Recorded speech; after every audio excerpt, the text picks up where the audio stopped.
मेरी मिजाज डिजिटल को मुबारकबाद भी है और अल्लाह से दुआ भी है वो कामयाब हो, क्योंकि नीड ऑफ द आवर है। अब सारा कुछ डिजिटल मीडिया के ऊपर शिफ्ट हो रहा है, फ़ोन्स पे ऊपर हो रहा है, यूटिलिटी भी है, यंगस्टर्स भी देख रहे हैं। तो बड़ा इनकरेजिंग है। मैं उम्मीद करता हूँ कि जो हमारी ख्वाहिशात हैं या सोच है या डायरेक्ट मैसेज कन्वे करने का मैसेज है आवाम तक, वो डिजिटल प्लेटफॉर्म से बहुत जल्दी पहुँचे।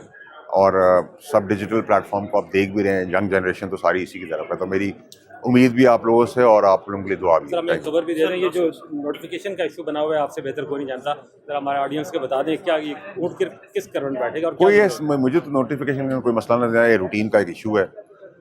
मेरे आपके हिसाब से अगर आप लोग मुझे कोई जापानीज खाने की डील दे दें तो मैं आपको भी डेट बता देता हूँ, वरना मैं आपको बता सकता हूँ कि अगले इस हफ्ते से पहले पहले ख़त्म हो जाएगा, अगले 24 घंटे से 72 घंटे के अंदर हो जाएगा। वर्स्ट केस अगर हुआ, किसी तबीयत खराब हो गई, नज़ला जुकाम हो गया, तो हफ्ते से पहले, वीकेंड ख़त्म होने से पहले हो जाएगा।